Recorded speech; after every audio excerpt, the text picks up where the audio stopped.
Misalnya ada 160 usaha yang dimanfaatkan 60,000 dan telah dimanfaatkan 65,000 penduduk Ya.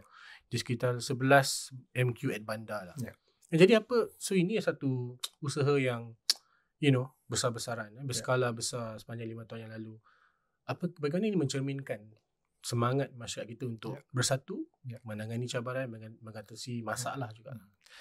Saya dan pasukan saya sangat beruntung pada 2018 apabila saya menjadi Menteri Bertanggungjawab Hal Ehwal Islam. Pemimpin demi pemimpin, lapisan-lapisan pemimpin telah meningkatkan lagi prestasi masyarakat kita. Kalau dulu waktu mendaki baru diwujudkan, mungkin yang habis sekolah 10 tahun tak sampai 20% lah. Kalau wanita perempuan, anak perempuan tak habis sekolah kahwin.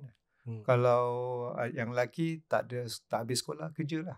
Tapi ini nampak macam satu solusi waktu itu, tapi Perdana Menteri waktu itu Lee Kuan Yew telah melahirkan kebimbangan beliau bahawa kalau ini terus berterus-terusan, satu hari nanti bila semua masyarakat di Singapura ada pendidikan yang baik, masyarakat Melayu Islam akan ketinggalan.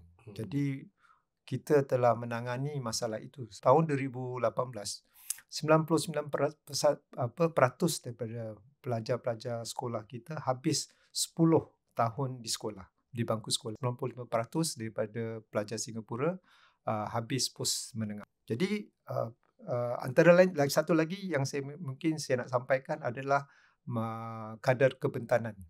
Waktu saya masuk arena politik 2006, waktu itu kebentanan antara pesalah Melayu adalah lebih kurang 45 hingga 46%. Maknanya separuh daripada mereka yang keluar dari penjara masuk balik dalam 2 tahun.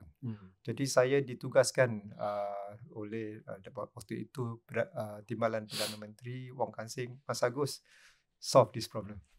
Jadi alhamdulillah diberikan saya sumber-sumber dan sebagainya dan menggembling usaha masyarakat. Dan sekarang ini selepas beberapa peralihan tanggungjawab dari saya ke Amrin kepada Dr. Faisal, kita lebih kurang 26% yang kebentanan. Ini lebih kurang sama dengan masyarakat lain. Jadi rumusan saya waktu itu adalah kita masyarakat yang kuat, masyarakat yang berani mengatasi berbagai cabaran dan telah berjaya mengatasinya. Walaupun kita masih dihadapi dengan cabaran-cabaran baru. Atas dasar itulah kami telah melahirkan bahawa kita sebenarnya masyarakat bukan masyarakat yang tak kuat, masyarakat yang bermasalah. Kita adalah masyarakat gemilang.